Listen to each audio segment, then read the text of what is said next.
বেগমগঞ্জ থানা রিকশা শ্রমিকের উদ্যোগে মঙ্গলবার বিকালে হাইওয়ে থানা পুলিশের চাঁদাবাজি, অহেতুক নির্যাতন ও বিভিন্ন রকমের হয়রানির প্রতিবাদে বাংলা বাজারে বিক্ষোভ মিছিল ও প্রতিবাদ সভা অনুষ্ঠিত হয়। এ সময় বক্তব্য রাখেন বেগমগঞ্জ থানা রিকশা শ্রমিক ইউনিয়ন রেজি নং 702 বাংলা বাজার শাখার উপদেষ্টা হাসানুজ্জামান হাসান, বেগমগঞ্জ থানা রিকশা শ্রমিক ইউনিয়ন বাংলাদেশ শাখার সভাপতি তাজুল ইসলাম, সাধারণ সম্পাদক আবুল বাশার বিপ্লব সহ সংগঠনের নেতৃবৃন্দ।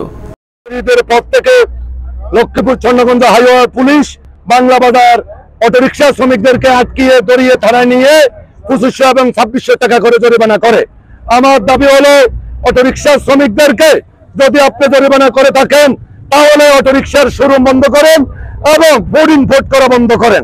গ্রামে এসে আপনি হাইওয়ে পুলিশ আপনি 600, 2600 এবং 2500 টাকা করে নিয়ে যান জরিমানার কথা বলে, এই টাকা কোথায় যায়?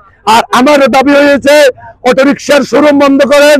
হাইওয়ে পুলিশ আপনি রাস্তা থেকে চন্দ্রগঞ্জ পূর্ব বাজার পর্যন্ত কোনো অটোরিকশা আপনি ধরতে পারবেন না। যদি ধরে তাহলে বাংলা বাজার, আমি বললাম আমরা বৃহত্তর আন্দোলন গড়ে তুলব। আর যদি পুনরায় একটি অটোরিকশাকে আটকানো হয়, হাইওয়ে পুলিশ জরিমানার নামে 2500 এবং 2600 টাকা যদি নিয়ে থাকে